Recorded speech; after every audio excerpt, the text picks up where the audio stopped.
নমস্কার। সকাল হতেই শুরু হয় সেই স্কুল বাসের লাইন। সকালে 6:30টার থেকে আরম্ভ হয়, একটা একটা করে বাস এখান থেকে কন্টিনিউয়াসলি যাবে। এটা হলো রয়্যাল গ্লোবালের বাস, একদম এসি টেসি লাগানো। সেই 6:30টার থেকে বাস শুরু হয়, কিন্তু স্কুল আরম্ভ হতে হতে 8:30 9টা। বাচ্চারা সেই সকাল থেকে উঠে রেডি হয়ে ঘরে স্নান করুক আর খাক আর না খাক বেরিয়ে যাবে। আর এখন তো বেশিরভাগ সব ডে বোর্ডিং স্কুল। সেই সকালের থেকে যে আরম্ভ হয়, বাচ্চাদের সকালে ব্রেকফাস্ট, দুপুরের লাঞ্চ, আর একদম সমস্ত বিকালবেলা ছুটি হওয়ার আগেও ওদেরকে হালকা ফুলকা কিছু খাইয়ে দাইয়ে তারপরে 5টার সময় ছুটি হয়। বেশিরভাগ বড় বড় স্কুলগুলো এখন সমস্ত ডে বোর্ডিংই স্কুল। মানে সকাল 6:30 7টায় যে বাচ্চা যাবে আর 5টা 5:30টায় ঘরে ঢুকবে। সারাদিনের জন্য বাচ্চার থাকা, খাওয়া, ঘুম, খেলা সব স্কুলের মধ্যে। যে যেটা খেলা নিতে চায় সেইভাবে নিতে পারে।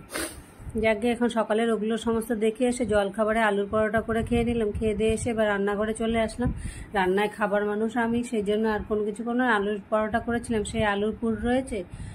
আমার আর কিছু বানাবো না, সেই আলু সেদ্ধ করে ভাজা ওটা রয়েছে, সঙ্গে একটুখানি মিষ্টি কুমড়া ছিল আর একটা দুটো ভেন্ডি ওর মধ্যে দিয়ে ভেজে নিলাম।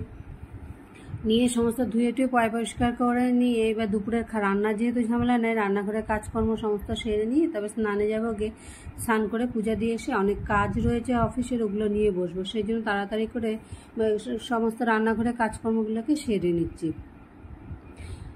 নিয়ে তারপরে রান্নাঘর থেকে সব রেডি করে যাবো। তারপরে এসে স্নান টান করে পূজা দিয়ে এসে অফিসে কিছু কাজকর্ম আছে, ওগুলো করে টোরে নিয়ে 1:30 2টো বাজলে প্রেশারের মধ্যে ভাত বসিয়ে দেবো। যেহেতু আমি একা খাবো, ভাতের সেরকম হাঁড়িতে বানাতে হবে কোনো কথা নেই। আমিও প্রেশারে খেতে ভালোবাসি, মেয়েও প্রেশারে খেতে ভালোবাসে, সেই জন্য প্রেশারেই বসিয়ে দেবো। তা ভাতটাও ঝরঝরা হয়ে যায়, আর তাড়াতাড়ি হয়ে যায়, আর ওই মার গালার কোনো ঝামেলাও থাকে না। তাই ভাতটাকে লাস্টে করবো। সব রেডি টেডি করে রান্নাঘর মুছে টুছে পরিষ্কার করে এবার চালটাকে বার করে রেখে দিয়ে যাবো, তাই যাতে এসে খালি চালটা ধুয়ে প্রেশারে দিয়ে সিটি একটা মেরে দেবো, বাসে হয়ে যাবে রোজকার মতো। খেয়ে দেয় তারপরে আবার সেই রেগুলারের ডিউটি বেরিয়ে পড়বো টিউশনের জন্য। যারা যারা ব্লগটা দেখতে ভালো লাগলে লাইক সাবস্ক্রাইব করে নিই, আর ব্লগটা কেমন লাগলো কমেন্টে অবশ্যই জানিও।